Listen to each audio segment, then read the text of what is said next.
दोस्तों आज हम MI नेक्स्ट मूवी का एक्सप्लेनेशन करेंगे। ये मूवी एक 14 साल की लड़की जिसको उसके ट्यूशन टीचर ने प्रेग्नेंट कर दिया होता है, उसकी लाइफ में आगे क्या क्या वो चीज़ें फेस करती है, सोसाइटी उसे किस नज़रिए से देखती है, उसके फैमिली उसके साथ कैसा बिहेव करते हैं, इन्हीं सब टॉपिक्स पे ये मूवी बनाई गई है। मूवी की स्टार्टिंग में हम एक लड़की को देखते हैं जो बहुत ही ज़्यादा सैड सी रहने लगी थी। नेक्स्ट सीन में हम उसे स्कूटी पे अपने डैड रमनदीप के साथ स्कूल जाते हुए देखते हैं। क्लासरूम में उसे चक्कर आने लगा था और वो बेहोश हो जाती है। टीचर रमनदीप को कॉल करके स्कूल बुलाती है। हॉस्पिटल में जब डॉक्टर उसका चेकअप करता है तो डॉक्टर बताता है कि वो प्रेग्नेंट है। वो दोनों ही बहुत ही ज़्यादा शॉक्ड हो जाते हैं। वो लोग हनी को बिना कुछ बताए घर चले आते हैं। घर पहुंचने पर वो लोग हनी से पूछने की कोशिश करते हैं। उसकी माँ उसे मारने लगती है क्योंकि वो उससे बहुत ज़्यादा नाराज़ हो गई थी। उसके पिताजी उससे पूछते हैं कि क्या किसी ने उसके साथ ज़बरदस्ती की थी, और वो हाँ में जवाब देती है, यानी उसका रेप हुआ था। नेक्स्ट सीन में हम हनी और उसकी माँ को देखते हैं जो इलीगल तरीके से उसका अबॉर्शन करवाने की कोशिश कर रही थी, लेकिन क्योंकि हनी एक 14 साल की माइनर बच्ची थी इसीलिए वो लेडी उससे ज़्यादा पैसे की डिमांड करती है। हम लोगों के पास इतना पैसे नहीं थे इसीलिए वो लोग वहाँ से चले आते हैं। उसके पिताजी उसी डॉक्टर से अबॉर्शन की बात करने के लिए आए होते हैं जिस डॉक्टर ने प्रेगनेंसी डिटेक्ट की थी। वो डॉक्टर भी मना करती है और कहती है कि ये एक इलीगल प्रोसेस है, और वो एक वकील नैना के बारे में उसके पिताजी को बताती है जो उनकी मदद कर सकती थी। रमनदीप नैना को घर बुलवाता है और यहाँ केस की डिस्कस करने लगते हैं दोनों। हनी की माँ रमनदीप से कहती है अगर उन लोगों ने केस किया तो उन लोगों की बेटी की बहुत बेइज्जती होगी। यहाँ रमनदीप उस पर गुस्सा हो जाता है और उसे बहुत समझाता है। फाइनली वो लोग पुलिस के पास जाते हैं। दोस्तों यहाँ पूछताछ के दौरान हनी उस इंसान का नाम बताती है। उसका नाम अमन होता है जो उसका ट्यूशन टीचर था। पुलिस अमन के अगेंस्ट कंप्लेन रजिस्टर कर लेती है। दूसरी तरफ कोई भी डॉक्टर उसका अबॉर्शन करवाने के लिए रेडी नहीं था क्योंकि वो एक माइनर थी। इस वजह से उसका अबॉर्शन करवाना बहुत मुश्किल था। उन्हें कोर्ट से परमिशन लेनी ही होगी। नैना डिस्ट्रिक्ट कोर्ट में भी परमिशन लेने की कोशिश करती है, लेकिन जज उसे हनी का पूरा बयान लेने के लिए कहता है ताकि वो सही फैसला कर सके। उधर अमन भी फरार हो जाता है। पुलिस उसके पीछे पड़ी होती है। नैना हनी के घर आती है उसका फुल स्टेटमेंट लेने के लिए। हनी यहाँ उनको सारी बात बताती है।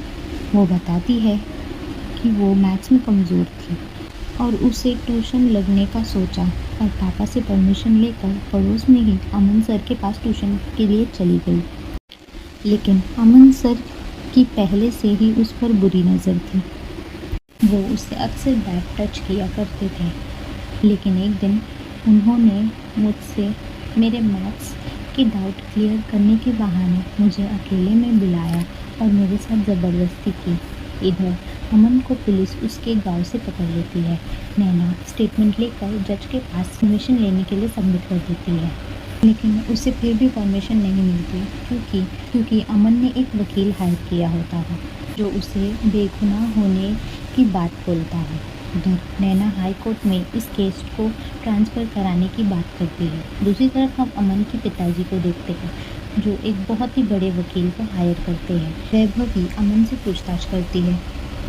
अमन उसे बताता है कि वो एक दिन अकेले आई थी और वो खुद ही चालू हो गई और मैं खुद को रोक नहीं पाया और ये सब हो गया।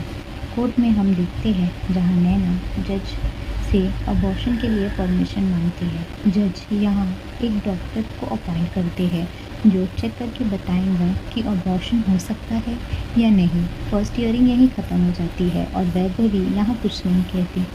नेक्स्ट डे हनी स्कूल जाने के लिए रेडी हो जाती है क्योंकि आज उसका एग्ज़ाम होता है।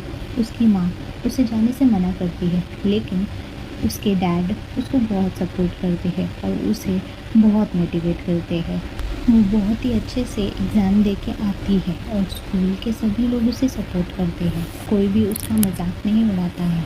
नेक्स्ट हियरिंग में डॉक्टर जज को बताते हैं कि 24 वीक्स पूरे हो चुके हैं, जिसकी वजह से अबॉर्शन नहीं हो सकता। इस पे नैना उसे बोलती है कि नॉर्मल कपल्स के बीच जब सब कुछ सहमति से होता है तब अबॉर्शन नहीं किया जाता है, लेकिन जब हमें केस रजिस्टर किया था तभी हम अबॉर्शन करवा सकते थे। इतना टाइम तो कोर्ट ने ही वेस्ट किया था। वैभवी यहाँ कहती है कि हनी को एक बच्ची नहीं बल्कि एक टीनेजर बताती है और माता सीता के बाल विवाह का एग्जाम्पल देती है। कोर्ट यहाँ कुछ समय मांगता है। ब्रेक में वैभवी नैना से सेटलमेंट की बात करती है, लेकिन नैना नहीं मानती। नेक्स्ट सीन में रमनदीप और उसका पड़ोसी साइड में जाकर अमन और उसकी फैमिली से सेटलमेंट की बात करते हैं। उन लोगों को पैसे देने का लालच करती है, लेकिन वो लोग नहीं मानते। नेक्स्ट हियरिंग में वैभवी हनी की फैमिली पे आरोप लगाती है और कहती है कि हनी ने ये सब अमन से पैसे लूटने के लिए किया है और ये सब करवाने के लिए उसके माता पिता ने उसे फोर्स किया है। वैभवी उन्हें वही वीडियो दिखाती है। वीडियो को ऐसे दिखाती है जैसे अमन की फैमिली ने उन लोगों से सेटलमेंट की बात की थी। इस वीडियो को वो इस ढंग से दिखाती है जिसे देखकर लगता है कि वो लोग पैसे की डिमांड कर रहे हैं। केस यहाँ उन लोगों के हाथ से निकलता जा रहा था। नैना भी उन लोगों से गुस्सा हो जाती है और कहती है कि उन लोगों ने ये सब उसे पहले क्यों नहीं बताया। नेक्स्ट हियरिंग में नैना सीमा को बुलाती है। सीमा के साथ भी अमन ने रेप किया था और वो भी प्रेग्नेंट हो गई थी, लेकिन उसका इलीगल तरीके से अबॉर्शन करवा दिया गया था। सीमा की तरह और भी 5 लड़कियों का रेप किया था अमन ने। उन सभी लोगों ने अमन के अगेंस्ट केस फाइल किया था। इसी के साथ अमन दोषी प्रूफ हो जाता है और उसे 10 साल की जेल की सज़ा होती है और बाकी के रेप केसेस की जांच होती है जो केस उस पर लगाए हुए थे। हनी का साथ सब लोग देते हैं और हनी को फाइनली अबॉर्शन करने की परमिशन मिल जाती है और अबॉर्शन के बाद वो अपनी लाइफ में वापस चली जाती है और अपनी फैमिली के साथ खुशी खुशी रहने लगती है। दोस्तों, आजकल ऐसे कितने केसेस होते हैं हमारे देश में, लेकिन बदनामी के डर से वो लोग कहीं दब से जाते हैं।